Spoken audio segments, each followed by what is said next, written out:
that Barack Obama is the founder. He is the founder in a true sense. All right, fact check. That's not true. There is a founder of ISIS, and it is not President Barack Obama. Joining me now to explain who it is, MSNBC contributor Rukmini Callimachi. She's foreign correspondent for the New York Times and reports deeply on ISIS. So, Rukmini, I feel like there are two men that you could plausibly call the founder of ISIS. Who would you say is the founder of ISIS? Well, ISIS, as you know, Chris, is a group that has gone through different iterations. In its earliest form, in 2003, it was founded by a Jordanian man named Abu Musab al-Zarqawi.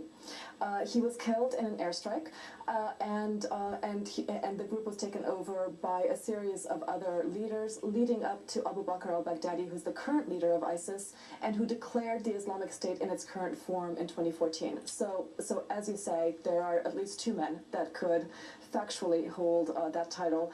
Neither of them are President Obama. Yes, and in terms of the context here, I mean, I think it is important to extend the timeline of this group earlier than, I mean, there's sort of, depending on where you are politically, depending on what sort of hinge you want to look at in the development of this, there's different points, right, where you can say that the group galvanized.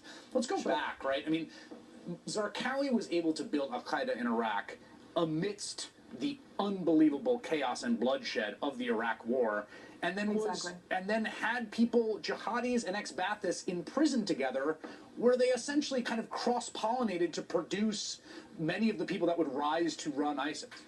Exactly. So under a Republican administration, you had two things that you can say, looking back, helped the rise of this group. One was the invasion of Iraq under what we now know was false intelligence. That helped the narrative that the jihadists are now propagating, that the U.S. is actually in a war against Islam, that they invaded this country because they wanted to fight with Muslims rather than the actual reasons that have been articulated by that administration. And the second issue is exactly as you pointed out. It was at Camp Bucca that Abu Bakr al-Baghdadi, that Haji Bakr, that Adnani, these are all key leaders of ISIS, ended up being imprisoned together. I interviewed a contractor who used to work at one of those prisons, not Camp Bucca, but another one similar to it. And she explained to me that you could literally look out on the courtyard and see the extremists gathering around together and drawing diagrams in the sand, showing each other how to make IEDs.